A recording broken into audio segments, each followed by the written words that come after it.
Homeopathy. ও যদি ব্যথা সহ্য করতে পারতো তাহলে ও হোমিওপ্যাথি ওকে কাটিয়া ফাটায়া চিরাইয়া অপারেশন করিয়া সেলাই করিয়া শুকায়া দিত, কিন্তু ও তো নিতে পারছিল না, দুর্বল হয়ে গেছে, এই 1 মাসের ব্যথায় দুর্বল হয়ে গেছে। তো ও যখন প্রথম আসলো আমার কাছে, আমার এখানে চেম্বারে শুইয়ে রাখলাম, তো গ্রামের আমি তাকে দিলাম লাইসেন্সিয়াম।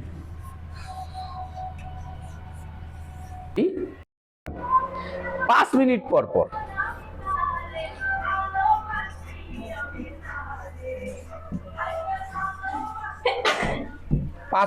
পর তাকে আমি লাইসেন্সিয়াম দিলাম 7 বার। 7 বার অর্থাৎ 30 মিনিট।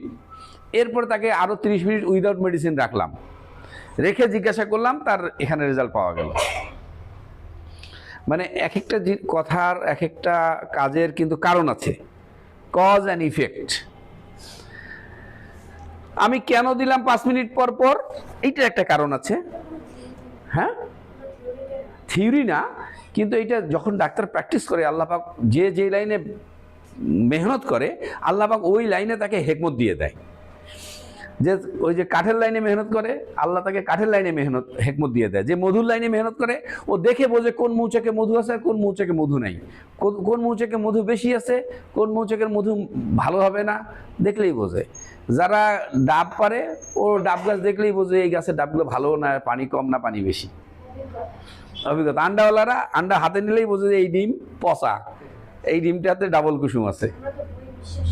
হ্যাঁ, না মানে চিকিৎসা বিজ্ঞানটা হলো সম্পূর্ণ অভিজ্ঞতা নির্ভর।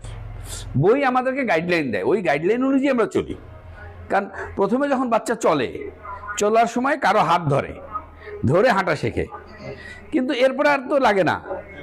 সাইকেল যখন চালায় কেউ, সাইকেল চালানোর জন্য একজন লোক শিখিয়ে দিতে হয়, কিন্তু এরপর আর ধরতে হয় না, ও একাই দৌড়ে, হাত ছাড়িয়ে সাইকেল চালাতে পারে।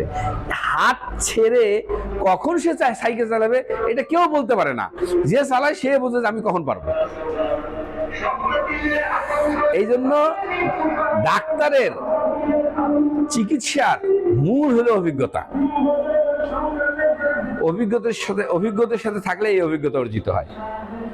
আমি ওকে দিলাম, এখানে দেখবো যে কোন মেডিসিনটা কাজ করে। কারণ আমি ওকে হাইড্রো দিয়ে ছেড়ে দিলে, হাইড্রো যদি তার শরীর না নেয়, তাহলে তার 3টা দিন কষ্ট বেকার যাবে। এখানে 1 ঘন্টা কষ্ট করুক, হাইড্রো দিলাম, রেসপন্স করছে। ফলে আমি চিন্তা করলাম যে হ্যাঁ, এখন হাইড্রো দেওয়া যায়। এখানে 3টা প্রশ্ন হইতে পারে। প্রথম হলো, স্যার আপনি হাইড্রো কেন দিলেন? দ্বিতীয় 5 মিনিট পর কেন দিলেন? তৃতীয়, যদি হাইড্রো কাজ না করতো তাহলে কি করতেন? যদি আরো কোনো প্রশ্ন থাকে আপনারা বলতে পারেন। আমার মাথায় এই 3টে এসেছে। হাইড্রো কেন দিলাম? প্রথম হলো ভয়ঙ্কর ব্যথা,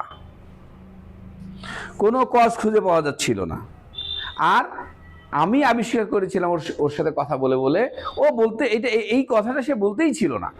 অনেক কথা বলার পরে সে বললো যে হ্যাঁ, আজ থেকে 6 মাস আগে আমাকে সাপে কামড় দিয়েছিল। এমনি সাপ তো, একটা ইঞ্জেকশন দিয়েছি, তারপর তো কোনোদিন ব্যথাও করেনি, জ্বালাও করেনি। 3টা কারণ দেখে আমি তাকে হাইড্রোফেবিনাম দিয়েছি। কেন এখানে দিলাম ঘন ঘন? যে ঘন ঘন দিলে 2 কাজের 1 কাজ হবেই, হয় অ্যাগ্রাভেশন হবে, সেটা সামাল দেওয়ার সামর্থ্য আমার আল্লাহ চাহে তো আছে, আর নাহলে এমিলারেশন হবে। তাহলে আমার নেক্সট মেডিসিন কি হবে আমি বুঝে যাচ্ছি। সো আমি হাইড্রোফেবিনাম দিলাম 5 মিনিট পর 7 বার, 30 মিনিটে 7 বার। খেলো রুগী, তার উপশম হলো।